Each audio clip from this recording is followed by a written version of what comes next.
The Minister of Kampala, MINSA KABANDA, came out with an announcement that every hawker in and around Kampala who works in undesignated places must leave the streets. And very many people came out to speak ill about her and coming out to say that he's doing something wrong. Remember, it's the same person who was elected by the same people he's chasing off the streets. In fact, Mrs. Kabanda's statement has some key issues that I want to digest. Some are right, some are wrong. In fact, before I proceed, let me first play a tape of Mr. Kabanda. Here's the tape. Members of the press and those stakeholders, good afternoon. My statement will go as follows. The political season has conclusively ended. Kampala is highly congested, and the government will no longer tolerate disorder, lawlessness, and abuse of public space in the name of survival or politics.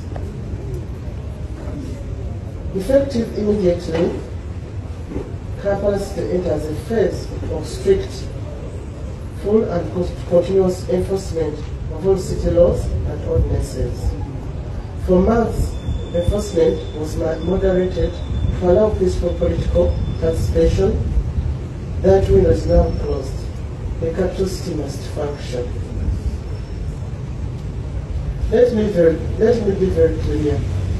Street vending and walking on roads, walkways, drainage channels, junctions, and road reserves is illegal and will not be tolerated.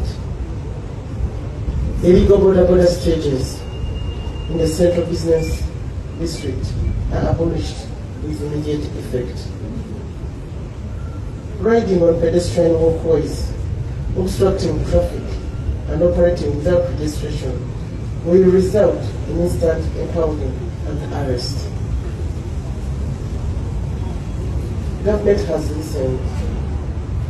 Government has warned. Government has provided alternatives through gazetted markets and designated stages.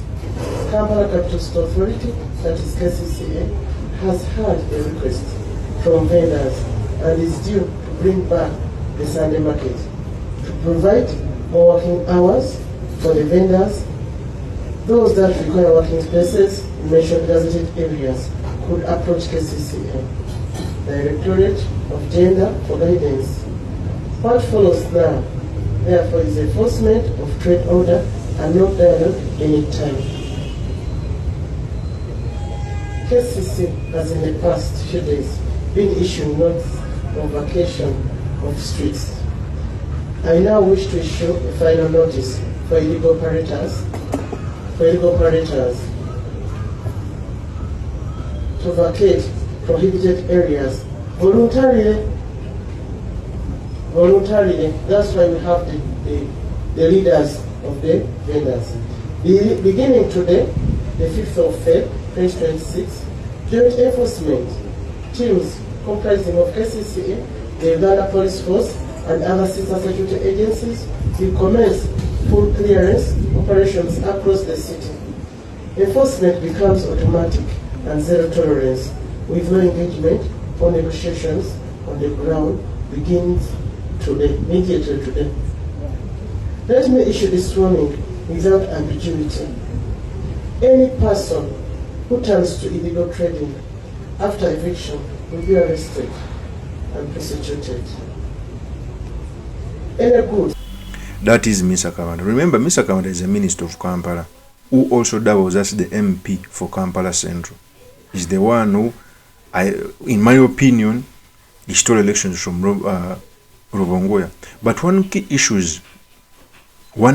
must be asked. One, when it comes out to say that all people who work in ungazetted precedents by roadside should leave, there are some people who want to make it political, and I want to engage them on something substantial. One, first of all, I don't believe that we warrant a person to be a minister and sometimes be an MP. In the 2010 Constitution of Kenya, They made a constitution such that you cannot be an MP and a minister. If the president appoints you as a minister, you have to resign your seat as an MP. In that regard, it creates a separation of power. You cannot be a minister of Kampala and at the same time the member of the same area. It means that even if you give orders, you are human beings, it works a conflict of interest. Some people within the ANRM can stay on the streets, yet others can be just away. So the purpose of this video, I've come to weigh in on the statements which were made by Mr. KABANDA, what means for our politics, and most importantly, the study materials you can learn from the politics of our nation. But before I do this, I want to let you know that if you're new to this channel, please subscribe. If you're watching this video from a different platform, please head on to YouTube, type in Sula Mawagari. There's a lot of content of this nature. If geopolitics and economics is what you want, this will be definitely the right channel for you to subscribe to.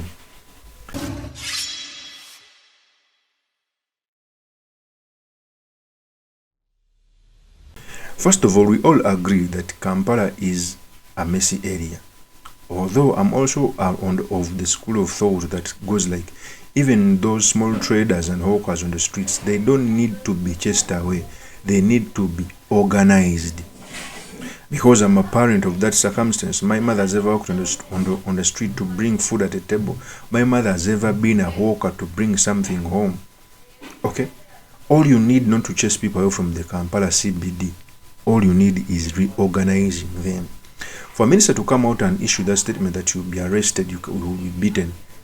First of all, it is wrong because Uganda is the only country we have. There are some cities like Bogota, etc., which have a conglomerate of traders and a corporate society for as long as they are organized.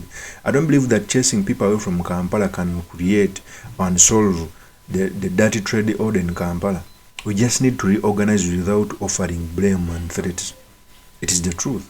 I may agree with the minister to an extent of reorganization, but intimidation and arrest are not supposed to hold water.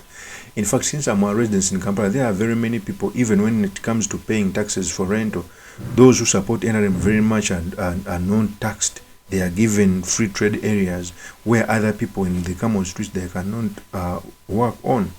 So for me, as I'm a patriot, also believes in the organization of Kampala because we have a poor trade order. It is the truth. The congestion must be reduced.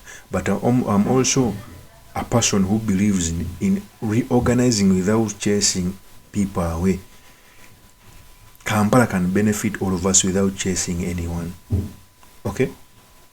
All we need is sober people. But the first thing which is supposed to do, it was a conflict of interest for Minister of Kampala to also be the MP for Kampala to come out with such statement. Is the reason as to why I fight hard that after Genome 7 is gone and we get a new constitution, ministers should not be members of parliament. In that way, MPs can act and do their oversight role very well on the cabinet. Right now we have a conglomerate. The same MP are supposed to oversight the executive are also members of parliament, which is bad. Of course, as my opinion, many is truly Mr. Makindi, Sulaiman Mahagari. If you're new to this channel, please subscribe, like, and comment so that I can be motivated to do more of such videos. See you on another one. Peace.